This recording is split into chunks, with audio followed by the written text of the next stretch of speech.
A graphic design teacher named Linda Weinman, and also an aspiring entrepreneur, decided to get the website lynda.com. She did so because she needed a sandbox to play in with the new graphic design tools, the digital tools that were being developed at that time, Photoshop, Illustrator, and many more. And she needed a place to put her students' work so all could see it.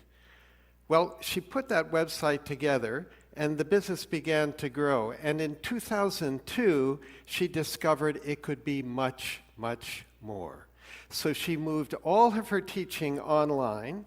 Later, the business was sold to LinkedIn, who renamed it LinkedIn Learning, sold for $1.5 billion US. Linda is the poster child for what I call the counter-conventional mindsets of entrepreneurs. So I want to tell you about these mindsets today, and here we go. So number one, why do I call them counter-conventional? Well, first, these 6 mindsets run counter to the best practices, as we call them, that are done in big companies today. They fly in the face of much of what we teach at London Business School and other business schools about strategy, about marketing, about risk, and about much more. Now, you might say, John, what do you mean by mindset? A mindset, of course, is up here, right? It's those things, attitudes, habits, thoughts, mental inclination, which, when something comes our way, predetermines the response we make to that something that comes our way. And those somethings, as we entrepreneurs call them, are opportunities. So I want to tell you about these 6 mindsets, and the first one I call Yes, We Can.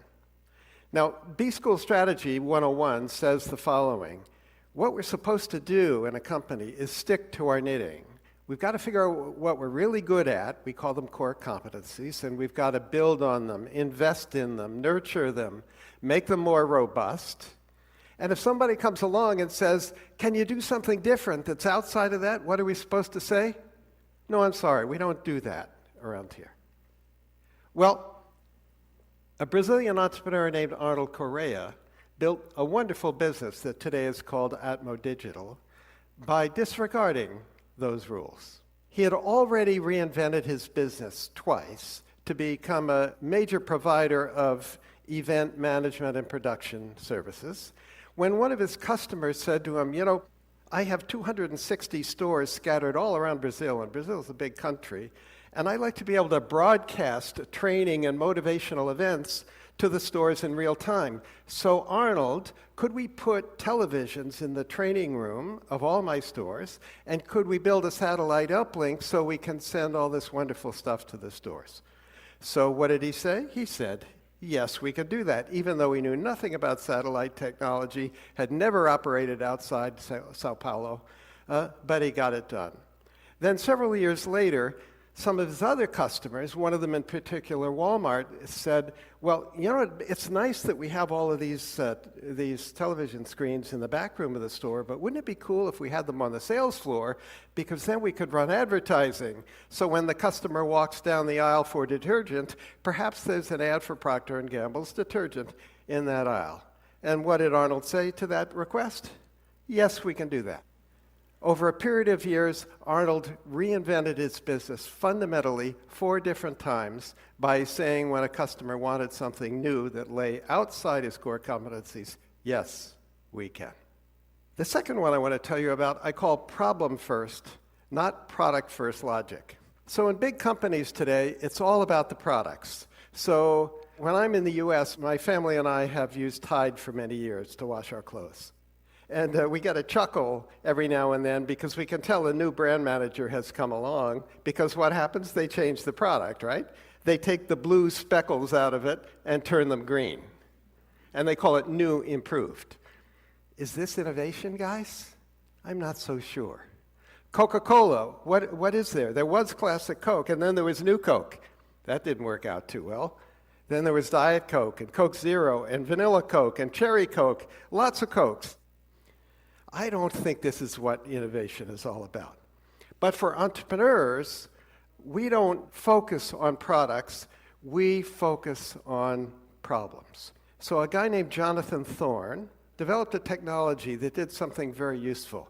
This instrument you see in front of you is called a surgical forceps. It's the tool that almost every surgeon in any kind of medical discipline uses to do his or her work. But there's a problem with these surgical forceps. They stick to human tissue. So imagine you're having a facelift and the plastic surgeon is doing the final touches, but the tissue sticks to the forceps. Maybe it's not going to look quite as good as it was supposed to look. And maybe the plastic surgeon's going to get a little frustrated and it's going to take longer to do the work. And John said, that's a problem I think I can solve with a new silver-nickel alloy that he had developed. Well, it turned out the business didn't grow very fast, focusing on plastic surgeons. So he said, I wonder if there's another surgical specialty that has an even bigger problem that I could solve. And he discovered one, and it's neurosurgeons. And neurosurgeons work in two places on our bodies, in our spines and in our brain. So I hope you never have brain surgery, and I hope I never have it. But if they have to take a little tumor out, I hope the forceps don't stick to some other tissues, because I kind of want to keep all the brain cells I can, right? John Thorne built a fantastic business, sold it some years later to Stryker. Stryker is very happy. John and his investors are very happy too. Why? Because John focused on solving problems, not on thinking about products. The next one, I call it think narrow, not broad. Like John Thorne, an entrepreneur I'm going to tell you about focused on a problem, but thought very narrowly about a target market. But the big company wisdom doesn't want narrow target markets. It wants big target markets, right? Because you've got to move the needle. Why would a big company mess around with something small? But like John Thorne, Philip Knight and Bill Bowerman, when they founded Nike, a company we all know very well today, had identified a problem, but it was a problem that a very narrow target market had. Phil Knight was a runner, a distance runner, and he could run almost not quite a 4-minute mile, and Bill Bowerman was his track coach. And there's a problem with their shoes, because running shoes in those days were really made for sprinters. And when sprinters train, they run around a track. It's a nice, smooth track. But distance runners don't run around tracks. Where do they run? They run on country paths and dirt roads, and they're always stepping on sticks and rocks. And so they get sprained ankles. And they run mile after mile after mile, and they get shin splints. Well, Knight and Bowerman said, we need better shoes that are made especially for distance runners, especially elite distance runners who really train a whole lot. So we're going to build a better shoe that's going to have better lateral stability, a wider footbed. It's going to have a little more cushioning in it to protect against those shin splints. And by the way, if it's a little bit lighter weight, a few ounces lighter times all the steps in running a mile or a 2-mile or a marathon, it's going to make for faster race times too. So we know what happened with Nike, right? Once they developed the skills to design shoes explicitly made for a target market, a narrow one, and once they learned to import those shoes from Asia, and once they learned to get athletes to adopt those shoes, what did they do? Well, John McEnroe in tennis, Michael Jordan and basketball came next, and we know what the story is with Nike today. They're the global leader in athletic footwear and much more. Okay, the next one, asking for the cash and riding the float. Big companies today are awash in cash. Even in these tricky times we're in today, there's cash all over the place, right? Merck, in 2018, spent all this money giving money back to shareholders through stock buybacks and dividends, and they could only find $10 billion worth of R&D to do with all that cash. Is something wrong here? I think this just doesn't feel right. But for entrepreneurs like Elon Musk and the Tesla team, cash is the lifeblood of the entrepreneurial venture. So when Musk joined the Tesla team, he said, well, what's the plan here? And the team had a plan. It was to build a really fancy sports car, make a lot of money from that one, use that money to build a somewhat lower priced car, make some money from that one, and then we're going to build a mass market car that more people can afford. And in so doing, we're going to make a real dent in the emissions problem that the global automobile industry creates. Well, what Musk said is, well, let's go see if we can sell some cars. So they did a little roadshow in California, and they invited people on this little roadshow with three characteristics. Number one, they cared about the environment. Number two, they were wealthy. And number three, they thought it might be cool to have the next big thing parked in their driveway. Well, guess what? They sold 100 Tesla Roadsters for $100,000 each, cash on the barrelhead, pay tonight. How much, do the math, how much money they got to start building Roadsters? 10 million US dollars in the bank, in cash, before they had built Roadster number one. Well, that principle has carried Tesla all the way through its journey. So when they introduced the Model 3 several years ago, nearly 500,000 consumers put down deposits of $1,000 each. Do that math, 500,000 consumers, $1,000 each, $500 million in the bank, in cash, with which to begin doing the engineering, build the tooling, fit out the factory, and more. Wouldn't you like to build your entrepreneurial venture with that kind of business model? Okay, the next one. I call it beg, borrow, but please don't steal. In B-School Finance, we teach our students how to analyze whether a project's any good. So you figure out how much investment you have to do, and then you figure out what the cash flows are going to be going forward year after year after year for 5 years or 10 years or whatever. And then you ask yourself, well, is that return on that investment sufficient? And if the ROI is good enough, then you do the project. That's the idea. But for Tristram Mayhew and Rebecca Mayhew, his wife, who built a wonderful business in the UK called Go Ape, a treetop adventure business, they didn't think that way at all.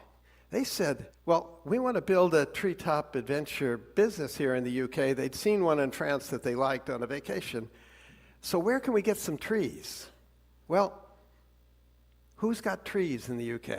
Well, it turns out the UK Forestry Commission has trees in the UK, lots of them, in all these Forestry Commission sites. And the Forestry Commission was very interested in increasing their visitor count.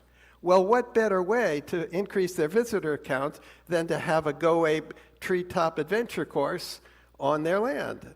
So what Triss and Bex essentially did was go to the Forest Service and say, look, or the Forestry Commission and say, look, if you'll give us a chance to build 5 of these and show you that it works, we'd like an exclusive for the rest of them for 25 years. The deal was done.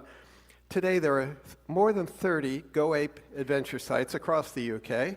There are a whole bunch of them in the US. And how did that happen? Because they borrowed most of the assets they needed. They borrowed the trees, they borrowed the loos, they borrowed the parking lots, all that stuff. All they had to do was put their kid on the trees. Pretty cool. Now, entrepreneurs and permission are kind of like oil and water. If you're an entrepreneur, you kind of know that, right? But in a big company today, if you want to get something new done, something entrepreneurial, something that's maybe a little different than the norm, you've got to pass it through the lawyers first, because there are a lot of regulations everywhere, and you don't want to do something that's going to land a top exec in jail. So it's really hard to get a yes answer to doing something that's new and innovative, and it takes a long time, but it's really easy to get a no. For entrepreneurs, however, like Travis Kalanick and Garrett Camp, who founded Uber, do you think they would have been wise to ask the permission of the San Francisco regulators, can we start a taxi company without any taxis? No, maybe not, right? Because had they asked, what do you think the regulators would have said?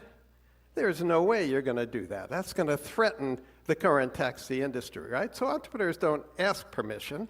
They just get on with it. Now, I don't condone many of the things that Uber did along the journey, many of them unethical, some of them probably illegal. But the principle of entrepreneurs just getting on with it when the regulations are perhaps ambiguous or haven't sort of considered what could be done today digitally, that's when you get on with it. Okay, so I want to close with 4 questions for you. Question number 1. Which of these mindsets are embodied in you today? Maybe 1 or 2 of them already. Question number 2. Which of the others can you learn? Are these learnable? I think they are. Question number 3.